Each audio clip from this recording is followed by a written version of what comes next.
Touch చేయలేవు. నన్ను నా పార్టీని టచ్ చేయడం నీ వల్ల కాదు. నీకంటే హేమీలను ఎదుర్కొన్న చరిత్ర మాది. ఏమి ఎదుర్కొన్నావు? నీ ఎదుర్కోవాలంతా ఇక ఇల్లుంది. ఇక నీ ఎదుర్కోవాలంతా ఈ అపరిచితుల పుస్తకాలు ఉంటుంది. నువ్వు ఎవరెవరిని ఎట్లా ఎదుర్కొన్నావు, నువ్వు ఎవరెవరికి ఎట్లా అపాయింట్మెంట్లు ఇచ్చినావు, ఎన్ని గంటలకు లేచినావు, ఏమేం తాగినావు, అంతా ఇల్లు ఉంటుంది కథ. అపరిచితుల పుస్తకం కపిలవాయి దిలీప్ కుమార్ గారు రాసింది. ఈయనట హేమీలను ఎదుర్కొన్నాడట. ఏందా ఆయన హేమీలను ఎదుర్కొనేది? ప్రధానమంత్రి మన్మోహన్ సింగ్ 2004 ప్రభుత్వంలో నువ్వు చేసిన నిర్వాహకం వల్ల క్షమాపణ చెప్పాల్సిన పరిస్థితి వచ్చింది. చదువుతా ఈ పుస్తకం ఇల్లు ఉన్నది. ఎందుకు?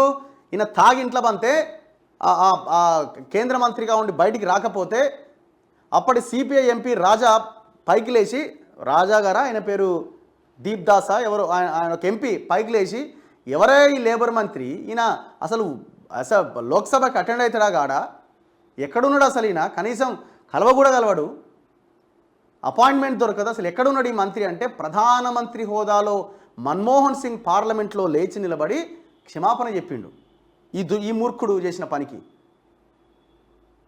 ఈయనట హేమీలను ఎదుర్కొన్నాడట. ఇదా నువ్వు ఎదుర్కోవడం? నువ్వు పార్లమెంట్కి అటెండ్ కాకపోతే నీ గత అప్పుడు ఉన్న ఎంపీలు టీఆర్ఎస్ ఎంపీలు నీ సంతకాన్ని ఫోర్జరీ చేసిరు. రికార్డ్స్ తీయాలి అసలు అవసరమైతే ఇప్పుడున్న ప్రభుత్వం. ఎందుకు? ఈయన ఒకవేళ ఆ సంతకం ఫోర్జరీ చేయకపోయి పెట్టకపోతే డిస్క్వాలిఫై అయిపోతాడు. ఇది ఈయన చరిత్ర. ఇంకా చెప్పాలంటే ఇంక బొచ్చడున్నాయి, ఇలా బొచ్చడున్నాయి. నువ్వు ఎవరెవరికి ఎట్లా అపాయింట్మెంట్ ఇచ్చినావు, నీ డ్రామాలు ఏంది అన్నది. ఈయనట హేమీలను ఎదుర్కొన్నాడట.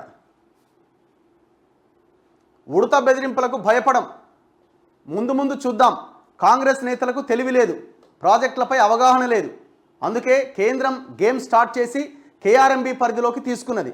సిగ్గుండాలి కదా చెప్తానికి. ఇంతకు ముందే చూపించిన నేను. నీకు దమ్ముంటే దీనికి సమాధానం చెప్పాలి. 16th కేఆర్ఎంబి మీటింగ్లో చాలా క్లియర్గా 15th మీటింగ్లో నిర్ణయం తీసుకున్నాం ఆల్రెడీ, రాష్ట్ర ప్రభుత్వం ఒప్పుకున్నది అన్న దానికి సంబంధించిన పాయింట్ ఇందులో చాలా క్లియర్ కనిపిస్తుంది. ఇది ఎప్పుడు 2022లో జరిగిన మీటింగ్కి సంబంధించి. నేను ఆ లైన్ మీకు చూపిస్తున్నా.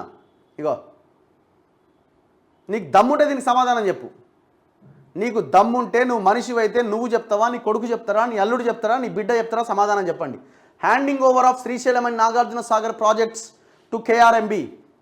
The board in it's 15th meeting, 15వ మీటింగ్లోనే అప్రూవ్ చేసింది. ఎవడు? కేసీఆర్ గవర్నమెంట్. ఏమని? The board in it's 15th meeting on 12/10/2021 నాడు జరిగిన 15th మీటింగ్లో approved the recommendations of the sub committee on jurisdiction of KRMB incorporating handing over of 7 components of Srisailam project and 8 components of Nagarjuna Sagar project to KRMB. వీళ్ళు 15th meeting 12/10/2021 నాడు జరిగిన 15th మీటింగ్లోనే KRMB మీటింగ్లోనే KCR ఒప్పుకున్నాడు. ఒప్పుకొని ఇప్పుడు drama చేస్తున్నారు. ఇది ఆన్ రికార్డ్ పేపర్. ఇది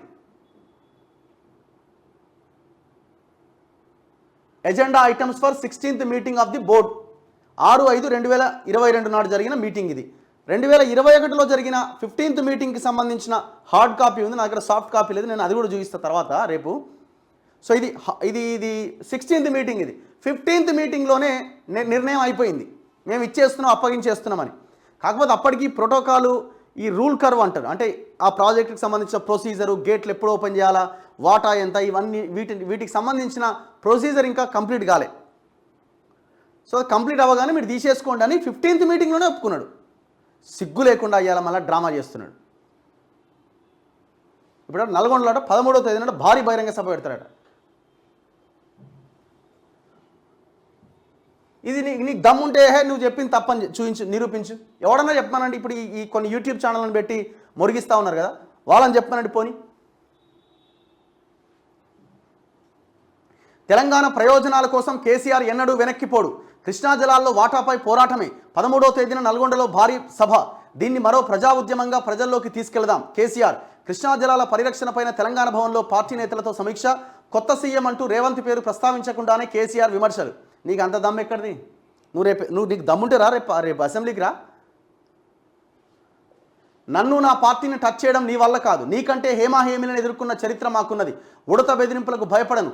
ముందు ముందు ఏందో చూద్దామంటూ సీఎం రేవంత్ రెడ్డిని ఉద్దేశించి మాజీ ముఖ్యమంత్రి కేసీఆర్ పరోక్షంగా హెచ్చరించినట్టుగా తెలుస్తోంది.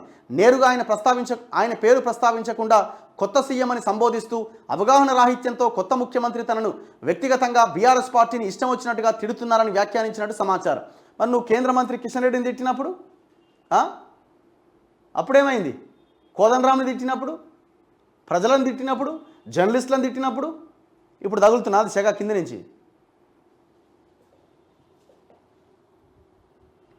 కాళేశ్వరం భయంతో కృష్ణాపై దుష్ప్రచారం. కాళేశ్వరం అవినీతిపై శ్వేతపత్రం నేపథ్యంలోనే బీఆర్ఎస్ కుట్ర. ఈ ప్రయత్నాన్ని తిప్పికొట్టాలి. నిన్న మన తొలి వెలుగు చెప్పింది, సాయంత్రం రేవంత్ రెడ్డి ఇదే విషయాన్ని చెప్పారు. సో వీళ్ళు దయచేసి ఇప్పటికైనా ఆలోచించాలి. మీరు స్ట్రాటజిక్గా ఫెయిల్ అవ్వడం వల్ల నష్టం మీకు జరుగుతుంది, తెలంగాణ ప్రజలకు జరుగుతుంది. మీరు ఫస్ట్ చేయాల్సింది కాళేశ్వరం పైన కాగ్ రిపోర్ట్ రెడీగా ఉన్నది, దాన్ని ప్రవేశపెట్టి దాని మీద డిబేట్ చేయాలి. అవసరమైతే 5 రోజులు కాదు 10 రోజులు చేయాలి.